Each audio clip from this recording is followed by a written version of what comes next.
Amen. Let's proceed mga kapatid. Our topic for today is Isaiah chapter 2. And this was kaya makikita niyo mga kapatid, most of the writings of Prophet Isaiah was really a prophecy, hula. Kaya ang prophecy ay hula ng mga propeta. Ang tawag yan mga kapatid is prophecy. The prophecy of Prophet Isaiah point towards the coming of the Messiah. And this is what he wrote. He is the author of the book of Isaiah. At sinasabi mga kapatid in Tagalog, basahin natin sa Tagalog mga kapatid.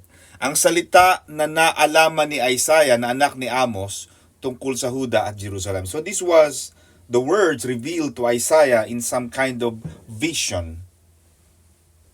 Kasi ang sinasabi mga kapatid is the word that Isaiah, the son of Amos, this is a different man from the prophet Amos or Amos.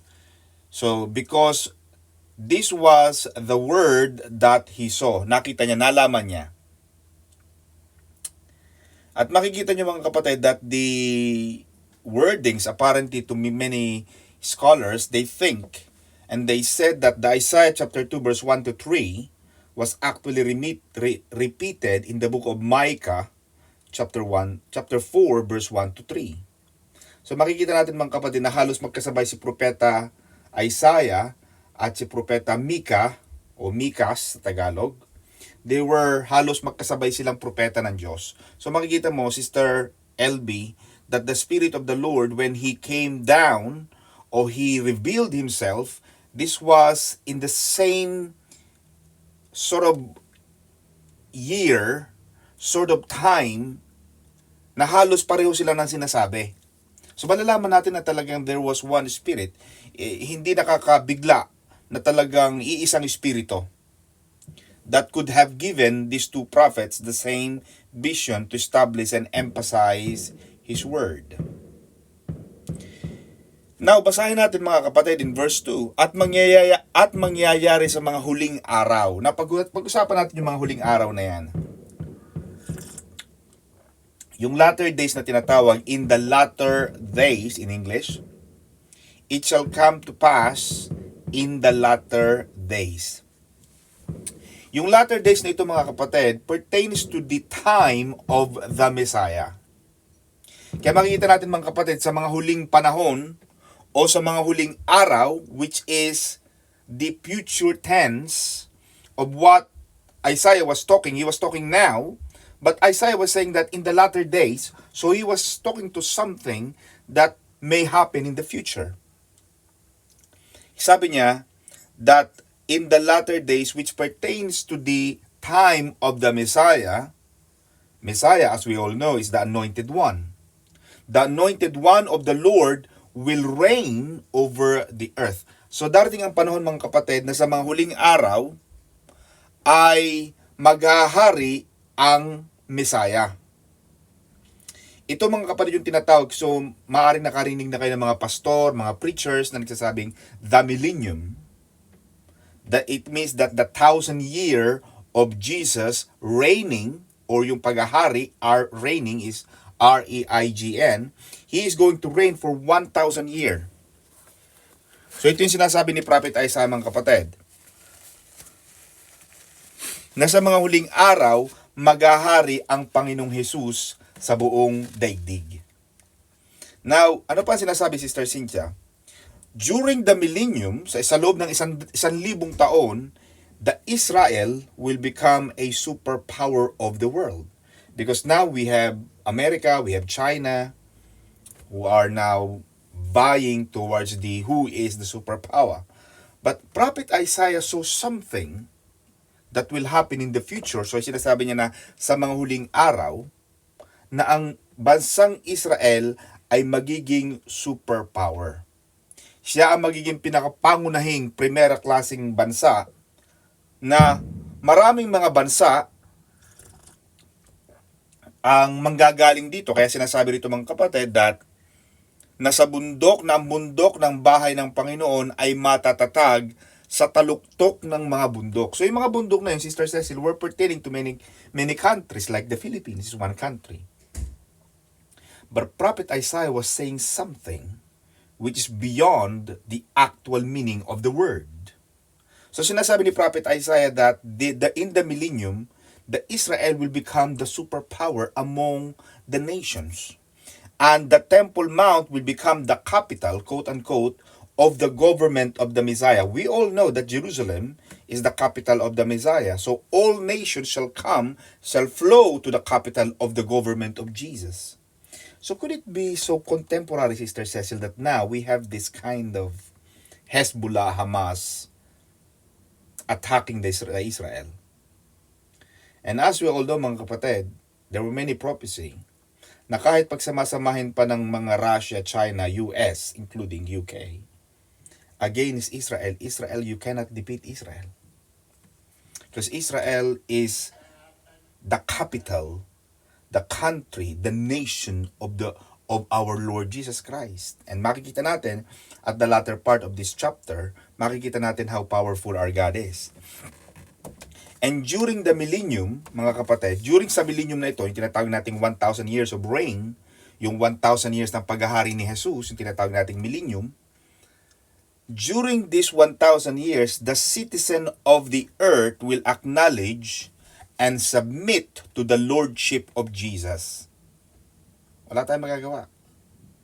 It will be the time of perfectly administrated, enforced righteousness on this earth. Darating yung panahon, Sister Cynthia, that God will make it a default. Ibig sabihin ng default position, Sister Cecil, kahit anong gawin natin, babalik siya sa default. Ibig sabihin, parang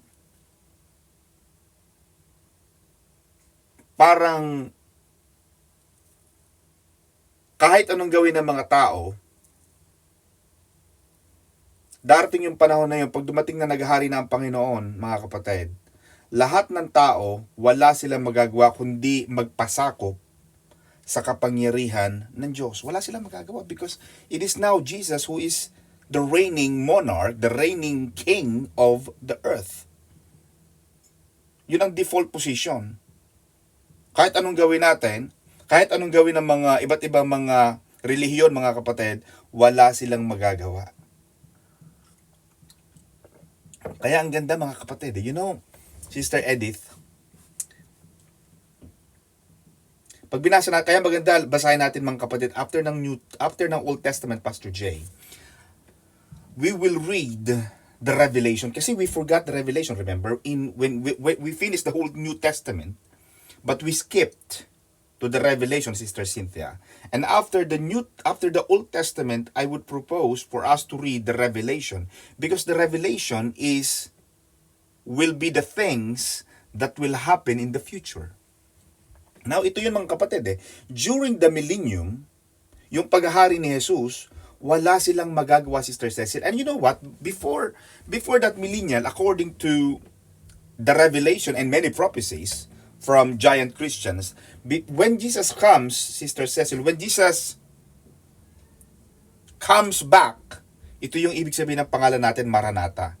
Jesus is coming back again.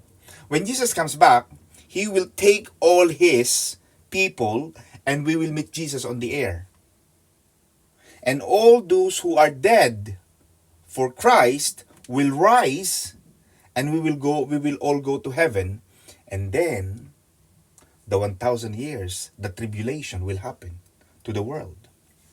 Ito yung sinasabi na sa Revelation na hahanapin ng tao ang kamatayan, ngunit hindi nila matatagpuan. Maglalasla sila ng pulso, tatalon sila sa building, iinom ng lason, pero hindi nila makikita ang kamatayan because sa kahirapan. Kaya swerte, mga kapatid, ano sabi Sister Cynthia? Sino lamang manatili hanggang wakas ay siya lamang ang maliligtas. Kaya mga kapatid, I'm so excited about this.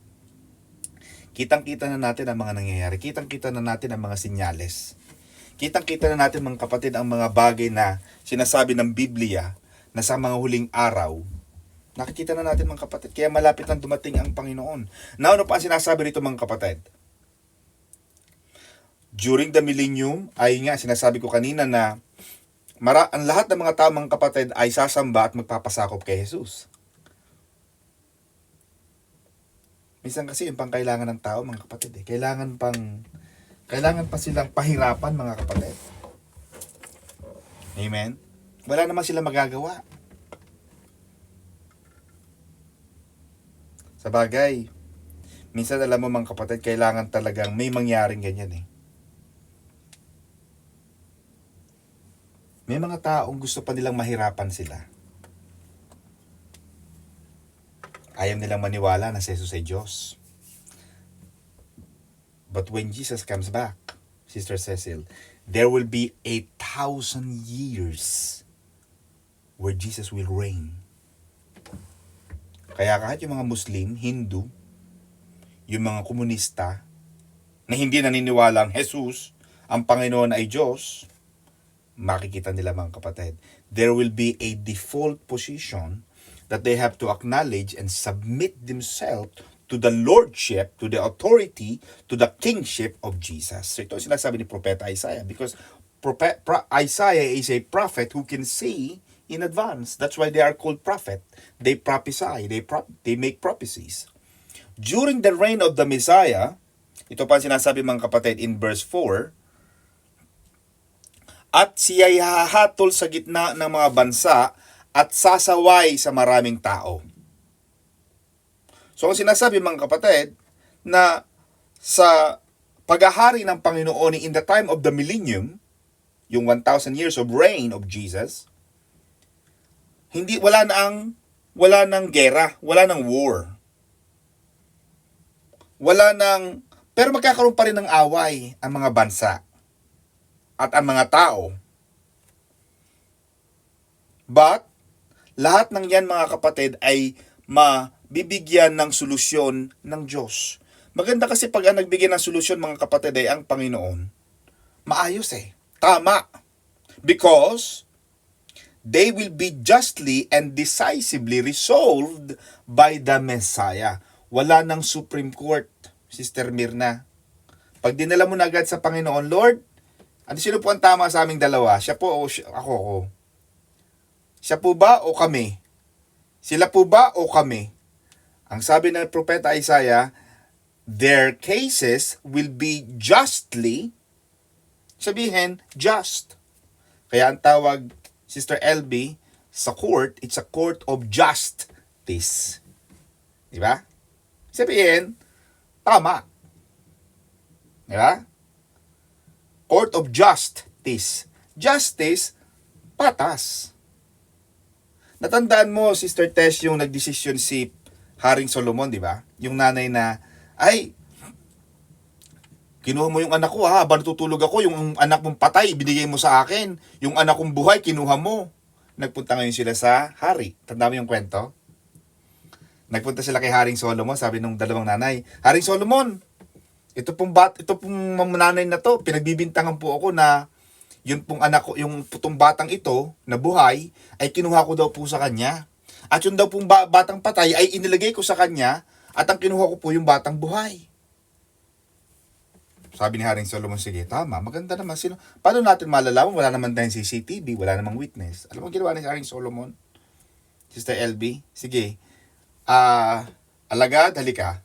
Akin na espada, hatiin yung bata sa dalawa. Para kalahating pigi sa kanya, kalahating pigi sa nanay na isa. Alam mo yung isang si nanay A, gustong-gusto niya, sige po, para po hati kami. Yung isang nanay, Sister Edith, alam mo yung kwento, di ba? Yung isang nanay na sabi niya, ay mahal na rin, wag na po, ibigay nyo na lang po sa kanya. Kasi po, ibigay nyo na lang po sa kanya. Ayaw niyang masaktan yung bata. Alam mo ginawa na Haring Solomon para malaman niya kung sino nanay? Yung nanay na ayaw masaktan ng bata, siya talaga ang totoong nanay. Ganon ang just. Ganon ang tamang pagbibigay ng desisyon, mga kapatid. Amen ba? Kaya pag dumating yung millennium na yon, Sister Margaret, nagkaroon ng problema, tama ang desisyon. Walang bayad, walang palakasan system. Kasi magdidesisyon Diyos. Pag Diyos na nagdesisyon diyan, Sister Edith, wala ka nang angal kasi Diyos na nagdesisyon, tama, patas. Amen ba? Walang palakasan. The citizens of the earth, yung mga tao, kaya ang tawag citizens of the earth. Wala ng Filipino citizen, Sister Cecil. Wala ng British. May mga British, ha? Yung British. Yung pag naka-British, hindi na dadalawang taon pa lang sa UK, hindi na nagtatagalog. Ha? Yung mga 20 taon, hindi na nga, pero yung mga 2 buwan pa lang sa London, pag umuwi sa Pilipinas, na visitor visa, hindi na nagtatagalog. Alam mo yun?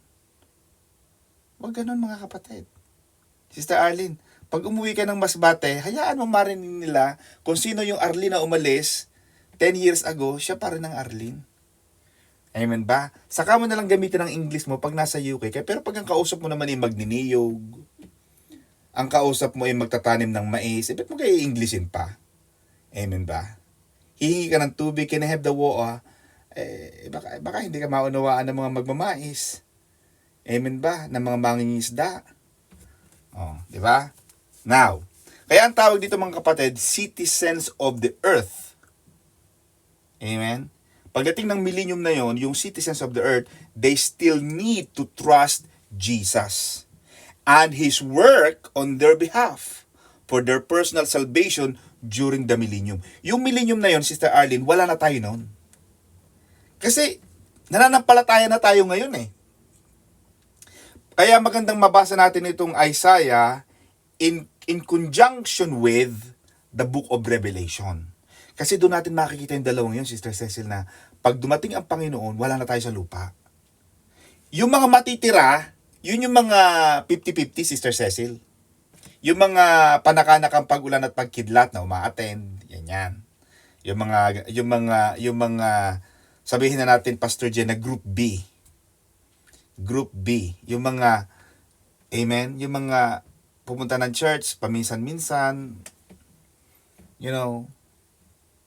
para may binabasang Bible verse pero biglang tatawa. Pero sino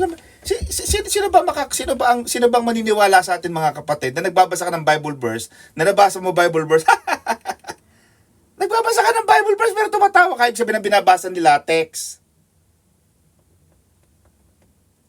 Sister Arlene? Nakukuha mo yun?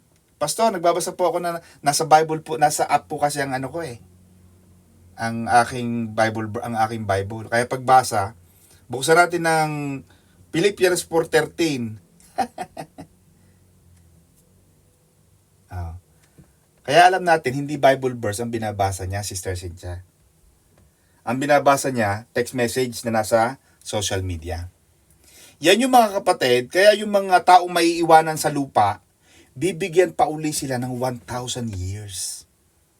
Sister Edith, ilan ba ang edad natin? Kaya kung ikaw ay 60, 70, 80, bago matapos ang 1,000 years, patay na yung mga tao. Kaya, grabe ang pagmamahal ng Panginoon, mga kapatid, bibigyan pa uli ng chance. They still need to trust Jesus for their salvation during the millennium. Pero hindi papayag ang Diyos na magkaroon pa uli ng mga civil war. Mawawala na yung mga nice people around, Sister Cecil. Alam mo yung nice people around? Wala ng NPA. Kasi Diyos nang nagahari eh. Amen ba? Kaya pag Diyos na nagahari, may nagsumbong lang sa Kanya, may laban po sa Visayas. Okay, wala na yan. Hindi papayagan ng Diyos, dahil siya na mismo ang maghahari sa buong daigdig, hindi na papayag ng Diyos na may gera pa. Hindi ito tolerate ng Panginoon ang mga kaguluhan. Kaya yung kaguluhan sa church, dapat yan, hindi na tinotolerate. Yung nagkakagulo tayo sa church, mga kapatid, yan ay mga gawain ng mga bata. Tayo mga matatanda na sa ating pananampalataya, mga kapatid, mga kaunting bagay. Pagdating nyo ng langit, mga kapatid, hindi na natin iisipin yung mga ganyan. Amen ba? Ang ating goal, Sister Arlene, ay makarating sa langit at all cost. Mga kapatid. Amen ba? Yun lang ang pinaka-goal natin, mga kapatid. Makarating ka sa langit. At kung makakarating ka sa langit, Sister Arlene, alam mo yung, kaya ako, mas gusto ko yung nasa langit na ako, pero sa lupa maganda pa ang buhay ko. Hindi yung nakapunta ka nga ng langit, pero sa lupa mukha kang nasa impyerno na. May mga taong nasa lupa, pupunta, nasa langit ka. Pag namatay ka, kaso nasa lupa ka pa ngayon, wala ka pa naman sa langit. Kaya ka sa lupa, pwede mo naman gawing, kahit nasa lupa ka, Sister Mirna, pwede kang mabuhay na para kang nasa langit na. Alam mo yun? Huwag mo nang intayin na makarating ka ng langit para doon mo lang ma-enjoy ang kagandahan ng buhay. Bakit? May mga taong, kaya kita mo pag binasa mong New Testament, Sister Cynthia, di ba? May mga tao na nakarinig ng salita ng Diyos. Pero because of the worries of life, basahin natin yung nasa ano yun eh. Nasa Bible yun eh. Because of the worries of life,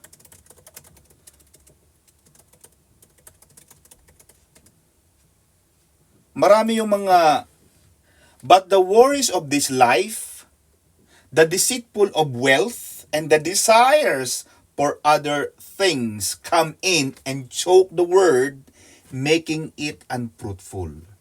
May mga tao nakarinig ng salita ng Diyos, pero dahil sa mga alalahanin ng buhay, kabigatan ng buhay, yung parang, sabi ko nga lagi sa inyong, lagi kayo natatawa, na pag nakita mo isang tao, maraming mga kababata pang mga tao, 30 pa lang, 40 pa lang, pero pag nakita mo ang noo, ang dami ng mga, anong tawag dyan, Sister, yung mga guhit. Alam mo, kaya ka nagkakaguhit, mga kapatid, ibig sabihin lagi ka nakakunot noo. Pero kung ikaw lagi nakangiti, naku, hindi exercise yan. Kaya pag magkayamang kapatid, alam mo, kailangan ini-exercise mo ang iyong bibig at Sister Arlene. Dahil, alam mo, pag hindi mo in-exercise, Sister Arlene, yung iyong pagtanda mo, yung iyong ganito, magkakakulo-kulubot siya. Kaya makikita mo yung wrinkles, di ba? Kaya dapat, marami mang Kristiyano, nagkukulubot, lagi nakakulubot ang mga noo.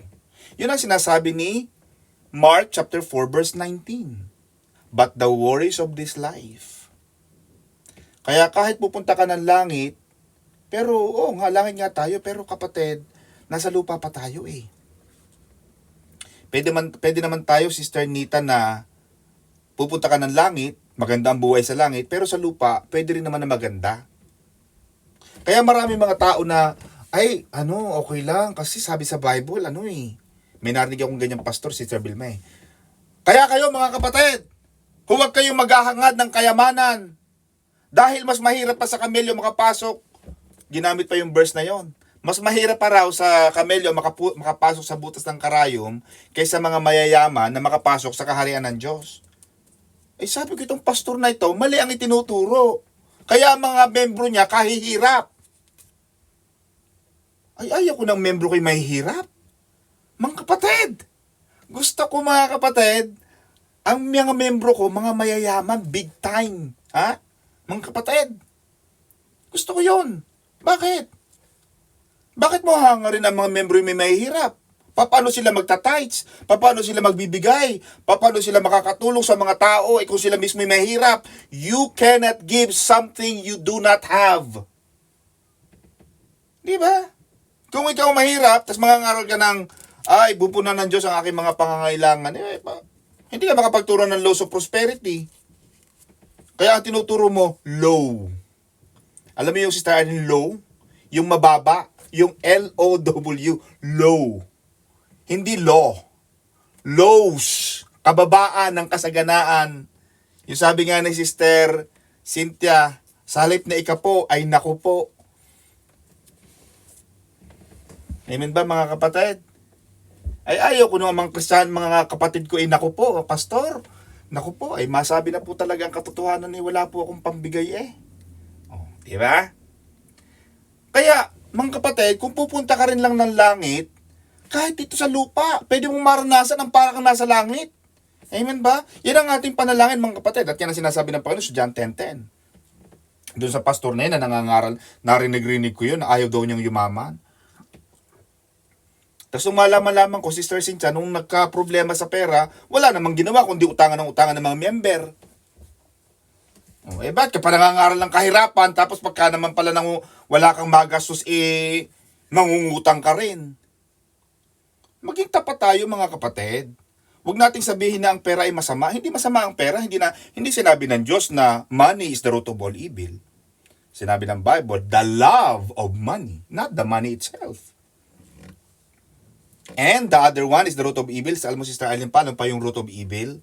Na hindi lang siguro na isulat, the lack of money is the root of all evil. Kaya ang tao nakakagawa ng masama. Pag ang taong mahihirap, hindi na makapangurakot. Hindi na makagawa ng mabuti, lagi ng pangurakot yan. Kasi wala silang pera eh. Maunawaan mo sa Pilipinas eh. Ang mga taong nang-hold up, wala silang pera. Oh. Di ba? Patuloy tayo mga kapatid. Kaya kayo, huwag kayong magdadasal, Lord, sana pahirapin mo ako para makarating ako ng langit. Huwag ganun. Pwede kang maging mayaman, Sister Cynthia, sa lupa, at pwede ka pa rin napunta ng langit. Huwag mong pahirapan ang iyong buhay. Kaya sinasabi rito mga kapatid, nation shall not lift up sword against nation, neither shall they learn war anymore. Hindi na sila mag-aaral. Kaya meron tayong PMA, di ba? Meron tayong Sangli Point, yan, nasa Cavite yata yan eh. Meron tayong Philippine Military Academy, nag-aaral yung ating mga nasa Militar and National Defense. Meron tayong PNP sa Krami.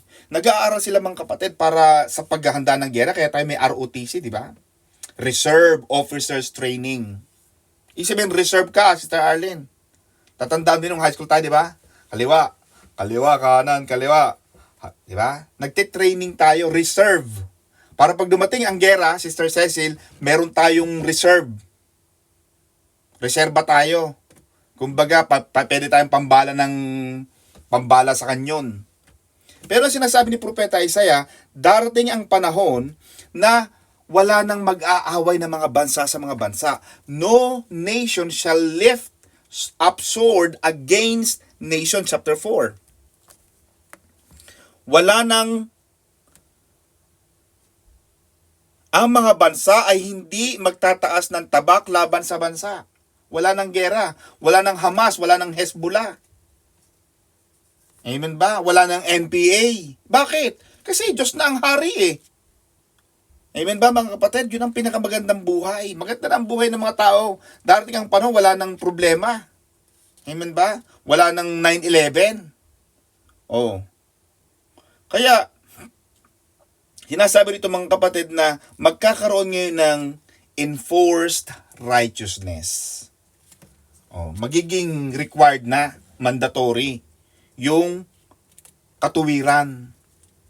Kasi wala nang away eh. Amen ba? Wala nang war. Hindi na kailangang Kasi pag tingin mo, Sister Arlene, ng mga bansa, di ba, pag every year, meron silang mga budget, national budget. Magkano ang budget ng Pilipinas? Tingnan natin. How much is the budget of the Philippines for the national defense? 2024.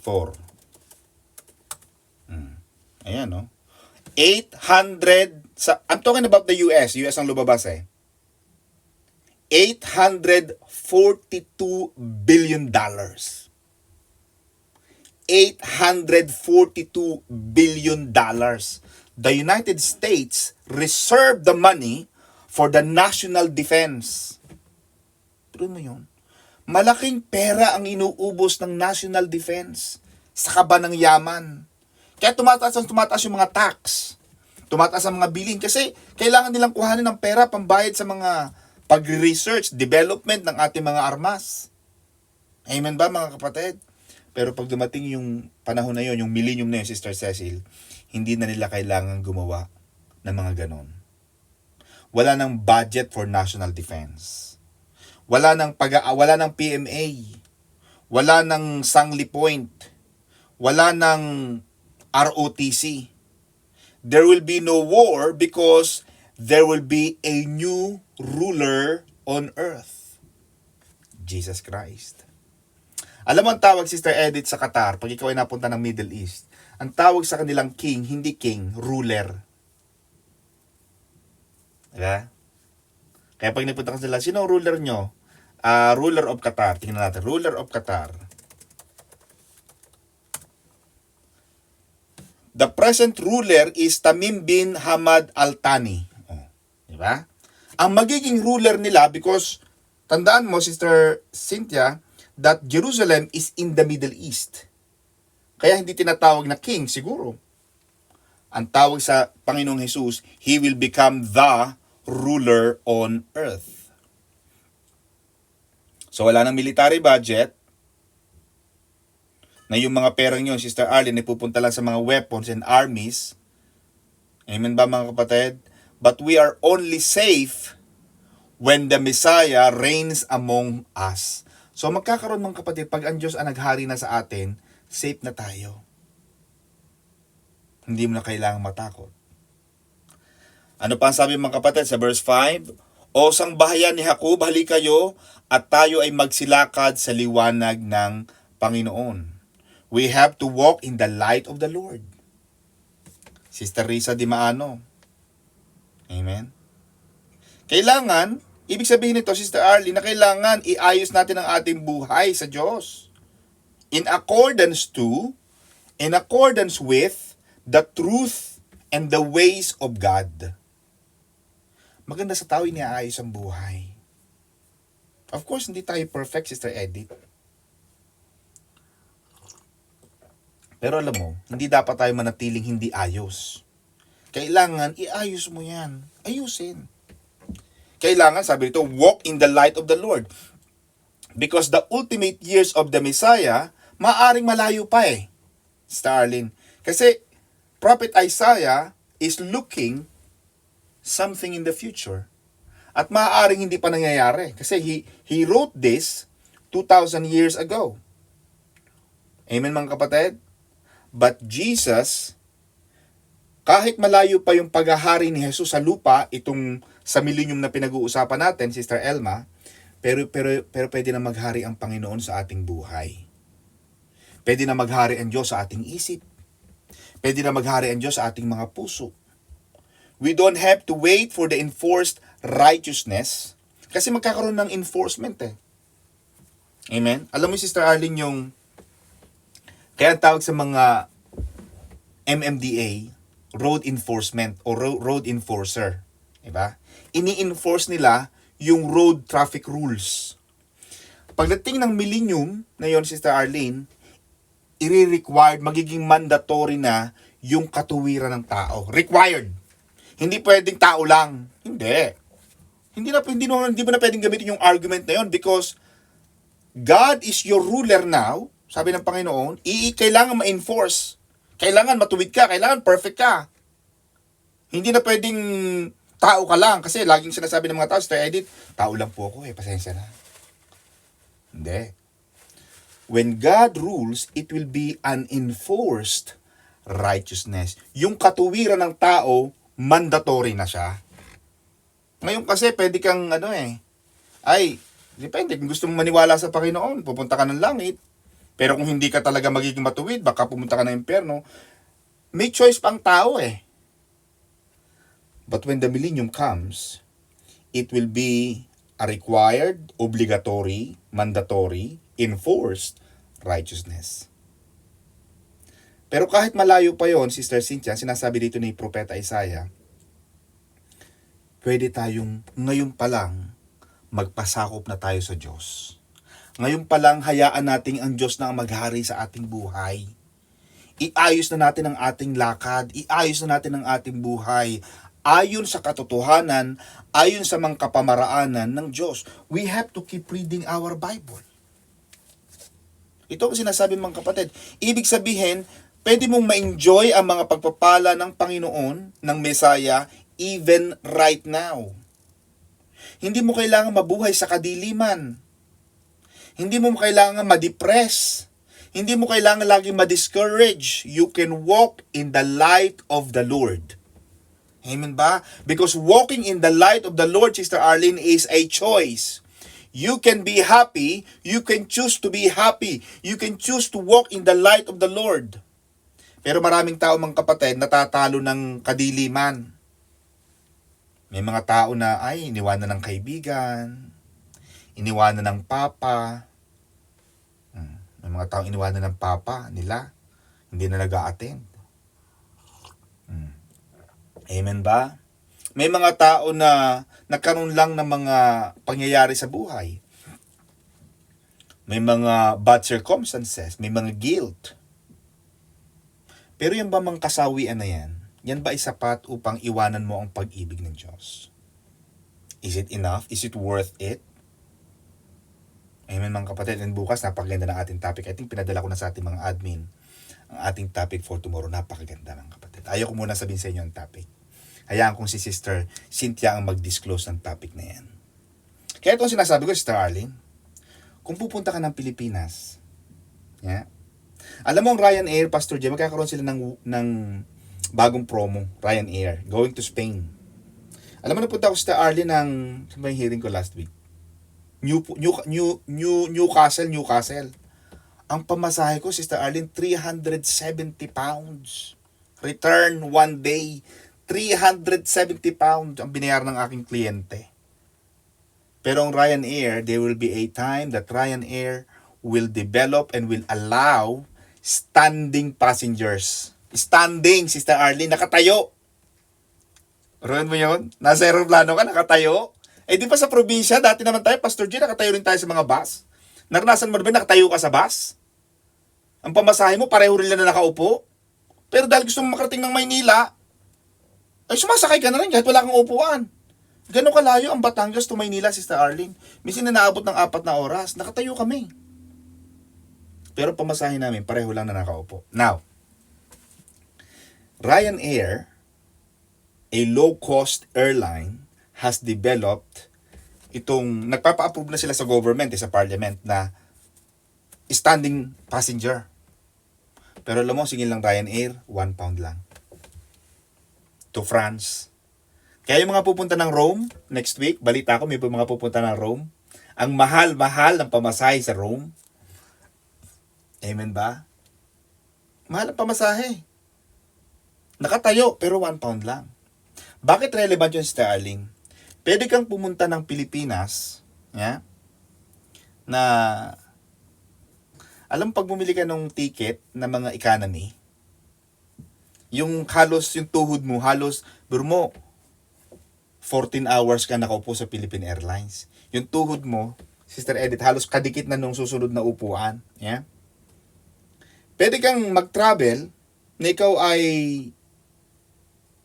ay init na init. Kaya pag ako pumupunta ako ng Bicol, Sister Arlene, alam mo ginagawa ni Sister May? Pag pumunta ako ng Bicol at wala akong driver, ang gagawin ni Sister May, yung katabi ko, Sister Arlene, ako dito. Yung katabi ko, bibilin din ni Sister May yun para wala akong katabi. Ang sarap ng feeling nang wala kang katabi. Dahil minsan may katabi ka, lalo na pag ang biyahe mo ay Saudi Airlines, o kaya biyaheng Nepal, o biyaheng Calcutta, mga India, mga kapatid. Bilhin mo na lang yung katabi mo. Wag ka nang magpaupo. Dahil alam mo na, mga kapatid, ang katabi mo ay baka hindi nakaligo, nakalimot, mainit ang mahal ang tubig, o talagang hindi naliligo. Ang sinasabi ko mga kapatid is this. Bakit siya relevant sa ating topic? Pwede kang mag-travel sa isang bansa like Pilipinas na ikaw ay mainit ang ulo mo. Dahil sa katabi mo, minsan may mga lugar na maraming bata, iyakan ng mga bata. Minsan pa may nakatabi pa ako, Sister Arlene, na yung repatriation. Yung binili yung patay, yung kabaong, mga kapatid. Nakasakay na ba kayo dyan, mga kapatid? Nang katabi may kabaong, kaya pala may kurtina. Pag ganun mo, ay, kabaong pala. O kaya yung tao na nakahiga. Hindi ko alam kung patay na o buhay, hindi naman gumagalaw. Ala ka naman pababay-babay pa sa akin yun. Siyempre, hindi na. Oh. Pwede kang mag-travel sa isang bansa na ikaw ay hirap na hirap. Pero makakarating ka rin sa pupuntahan mo. Or, according to Charles Spurgeon, or, I should like to go in a first-class cabin if we are going to heaven. Why not? Why not we go to heaven first class? Yun mga kapatid ang sinasabi ko sa mga Kristiyano. Amen ba? Habang buhay ka, hayaan mo ipanalangin mo sa Diyos na sa buhay na ito pa lang, sa lupa, maranasan mo na ang ginhawa. Huwag mo nang hayaang sa langit na lang tayo magpakasaya. doon maganda ang buhay natin. Wala ka pa naman sa langit. Kung gusto mong pumunta ng langit, mauna ka na. Dito pa kami. Masaya pang buhay namin dito. Di ba, Sister Arlene? Kasi ang iba kasi lagi nakatingin sa langit, wala pa naman tayo doon. Diyos ko. Ano pa ang sabi mga kapatid? Verse 6 to 9. Sapagkat iyong binayaan ang sambahayan ni Jacob, sapagkat sila'y puspos ng mga kaugaliang mula sa silanganan, mga enkantador gaya ng Palisteo, at sila'y kikipagkamay sa mga anak na mga taga-ibang lupa. Ibig sabihin mga kapatid, hinayaan ni Huda ng mga taga-Juda na sila ay sumamba sa mga iba't ibang mga Diyos. Nagsiselos ang Panginoon. Yung attention nila na para kay Jehovah lang, para kay Elohim lang, para kay El Shaddai lang, napunta na tuloy sa mga Diyos-Diyosan. Ang Panginoon natin, Sister Ami, napakasilosong Diyos. Ayaw ng Panginoon na may karibal. Amen ba? Di ba may kanta tayo niya, Sister Cynthia, na You have no rival, you have no equal. Ayaw ng Panginoon na may kapareho. Ayaw ng Panginoon na may karibal. Amen ba mga kapatid? Ito nangyari sa buhay ng mga taga-Israel, hinayaan nila na yung mga false gods of foreigners to capture their attention. At mga kapatid, tayo dapat hindi rin ganun. Huwag nating hayaan na magkaroon ng ibang Diyos sa ating buhay. Kayamanan man yan. Diba? Pamilya man natin yan. Diba sabi ng Panginoon, Sister Edith? Panginoon, iniwan po namin ang aming mga asawa at ang aming mga anak, ang aming po mga ari-arian. Ano na po mapapala namin? Sabi ng mga disciple niya. Sabi ni Jesus, hindi. Mapalad ang sino mga nag-iwan ng bahay, ari-arian, pamilya, ng dahil sa aking pangalan. Sapagkat sila'y tatanggap ng ikasandaang ibayo. Ibig sabihin, 100-fold return.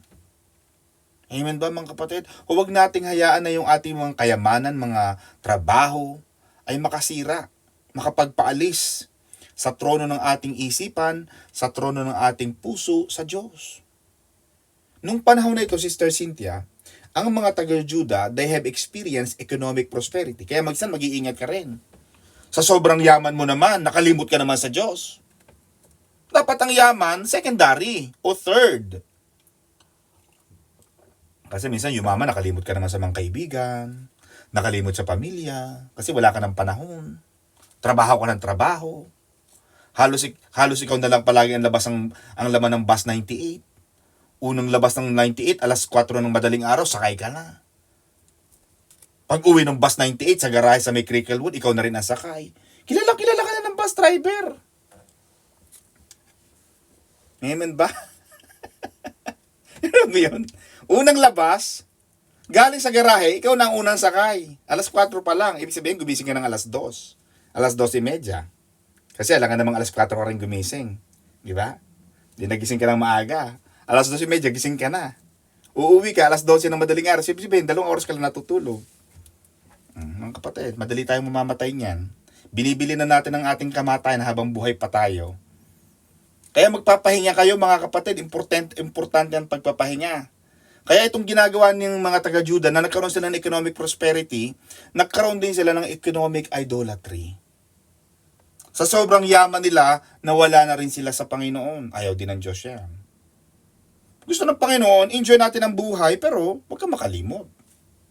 Kailangan balance. May mga tao kasing yumaman na wala. Kaya minsan, hinahayaan din siguro ng Diyos, Sister Edith, na hayaan na lang maghirap. Kasi pag mahirap, lagi nasa simbahan. Kasi pag yumaman, alam ng Diyos, naku, pag nayumaman to, ano to? Mawawala. Kaya itong ginawa ng mga taga-Juda, mga kapatid, hinayaan nila yung mga Diyos-Diyosan na maka-captivate ng kanilang attention. At ang nangyayari, merong tendency talaga na sambahin ang mga Diyos-Diyosang ito. Na dapat sana mga kapatid, na ang sinamba ng mga taga-Juda, Sister Cynthia, ay yung mga bagay na ginawa ng tao. Diyos-Diyosan, di ba? Yung mga Diyos-Diyosan, mga rebulto, gawa ng tao. Sa halip na ang sambahin nila ay ang gumawa sa tao. Diyos. Yun ang ayaw ng Panginoon. Nararamdaman mo eh. Amen ba mga kapatid? Kaya nangyari noon, Sister Arlene, they were simply worshiping the wrong things. Kaya sinasabi ni Propeta Isaiah, people bow down and each man humbles himself. Sila ay sumamba sa mga maling bagay, maling Diyos-Diyosan. Ano pa ang sabi mga kapatid sa verse 10 to 22? Pumasok ka sa malaking bato at magkubli ka sa alabok. Sa kakilabutan sa Panginoon at sa kaluwalhatian ng kanyang kamahalan. Mahaba ito mga kapatid, let's paraphrase. The term of the day of the Lord. Yung araw ng Panginoon mga kapatid. Noong unang panahon, when Prophet Isaiah, Sister Arlene, was prophesying, was saying these things, it was called, they were the day of man. They were in the day of man. Araw pa ng mga tao. Pero darating ang panahon, Sister Cynthia, na yung araw natin, araw ng mga tao, in the time of Prophet Isaiah, matatapos yan. Because one day, Sister Priscilla, the Messiah will end the day of man and bring forth the day of the Lord. Araw, oras ng Panginoon. Darating yung araw ng Panginoon. Magkakaroon ng isang kaarawan ang Panginoon ng mahukbo sa lahat ng palalo at mapagmataas. Pag dumating na yung araw na yon ng Panginoon, Sister Arlene, the day of the Lord of hosts shall come, ibig sabihin, men will be terrified. Matatakot ang mga tao. God will tell them to enter into the rock. Kaya sabi rito, pumasok ka sa malaking bato at magkubli ka sa alabok. Matatakot ang tao. Amen ba mga kapatid? In the day of the Lord, men will be humbled. Kahit anong taas ng tao, pag dumating na yung millennium, yung paghahari ng Diyos, ng Messiah, lahat ng mga matataas, bababa lahat yan. Kaya tama sabi sa New Testament the day will come that all knee shall bow and everyone will confess that Jesus is Lord. Di ba? Nababasa natin yon. Ito yun Kaya yung mga matataas, mapagmataas, darating ang panahon, Sister Arlene, na yung in the day of the Lord, yung araw ng Panginoon, wala ng idolatry. Hindi na pwedeng sumamba ang mga tao sa mga Diyos-Diyosan. Because it is the day of the Lord. The Lord alone shall be worshipped. The Lord alone shall be exalted.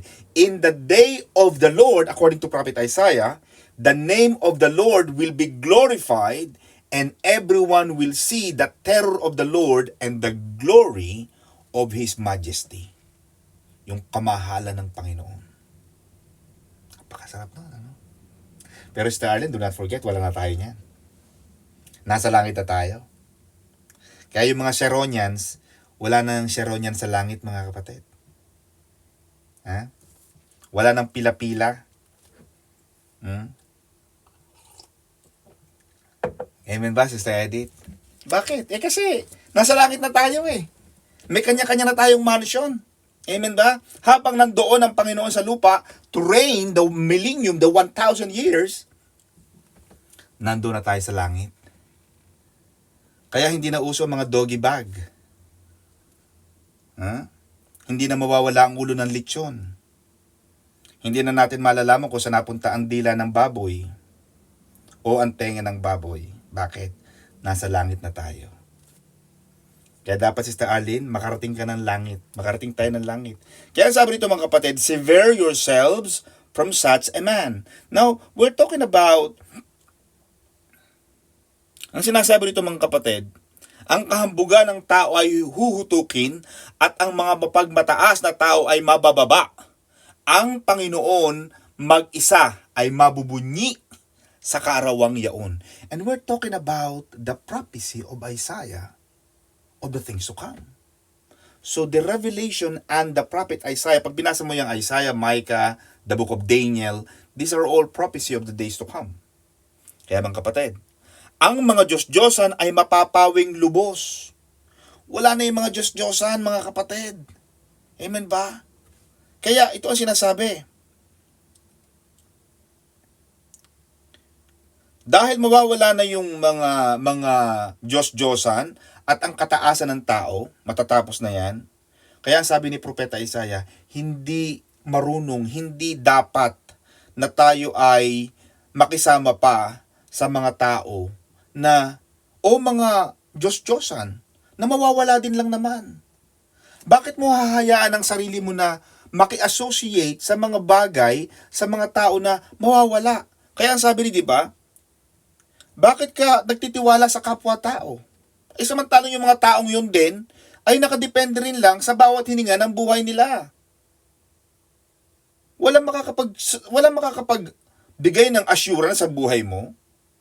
Kahit tao, hindi kahit sabihin ng doktor na hahaba pa ang buhay mo, but who are they? Even themselves, they don't know their mortality. Kaya sabi ni Prophet Isaiah, bakit tayo magtitiwala sa kapwa-tao when the Bible tells us na sumpain ang taong nagtitiwala sa kapwa-tao? Pwede ka lang magbigay ng tiwala, Sister Arlene, sa Diyos na buhay because He alone is God. Ang Panginoon lang ang nagbibigay ng katotohanan. Ang Panginoon lang ang magbibigay ng kasiguruhan sa buhay. Kaya, mas maganda, mas sensible na parangalan natin, sundin natin ang Diyos rather than sundin natin ang tao. Yun ang sinasabi ni Prophet Isaiah. For of what account is He? Bakit tayo tuwan-tuwa sa papuri ng tao? At bakit tayo nanghihina kapag ayaw ng mga tayong ating ginagawa o nakaka-receive tayo ng mga rejection or disapproval? Kasi pag ang tao, pinapalakpakan ka, masaya ka, di ba? Pero pag ang tao, ganyan sa'yo, nagta-thumbs down, hinang-hina ka. Ang sabi ni Propeta Isaiah, we have someone up there, better to live for. Mabuhay ka hindi sa papuri ng tao. Mabuhay tayo para sa Diyos. Yun ang sinasabi niya, mga kapatid. Kaya ang sabi niya rito, come let the Lord our God fill the whole horizon of our thoughts. Sinasabi niya, mga kapatid, na pumunta kayo, hali kayo. Hayaan nating mapuno ng Diyos ang ating mga pag-iisip. Let our love go forth to Him. Let us delight ourselves in Him. Lagi tayo magalak sa Diyos. Amen ba? Let us trust in Him that liveth forever. Sa Diyos ka lang magtitiwala, Sister Priscilla. Sapagkat Diyos lang ang mabibigay sa atin ng buhay. Siya ay nabubuhay habang buhay. When God made a promise, Sister Edith, that whosoever believes in Him will have an everlasting life. Yung everlasting life, Sister Arlene, is a life forever and ever and ever. Nobody can say that. Nobody can make a promise of an everlasting life except for someone who has created life. So parang ganito yan, Sister Arlene. If this pen is the time, God is the one holding the time. Kaya, pag sinabi ng Diyos na bibigyan kita ng buhay na walang hanggan, it is because God has it. Hindi pwedeng ibigay ng Panginoon sa iyo ang bagay na wala siya. You yourself cannot give something what you don't have. Kaya sabi nito ng ating talata ngayon, mga kapatid, na tayo ay mabuhay ng para sa Kanya. Tayo ay magtiwala sa Diyos na nagbibigay at nabubuhay hanggang kailan paman. Siya ay nangako at hindi nabibigo. In Him who will be with us in life forever and in death and through eternity. Napakaganda ng sinasabi ni Propeta Isaiah, mga kapatid. Huwag na tayo magpawala-wala. Huwag na tayo magpagala-gala. Huwag na tayo magpa-bunging-bunging. Tuloy lang, mga kapatid. Ngayong taglamig, lalo tayo mag-init, lalo tayo magbaga, lalo tayo magpakatibay, magpakainit sa ating pananampalataya sa Panginoon. Sapagkat malapit na siyang dumating. Amen? Palakpakan natin ang Lord, mga kapatid, and God bless you. Back to you, Pastor Jay and Sister Cynthia, mga kapatid.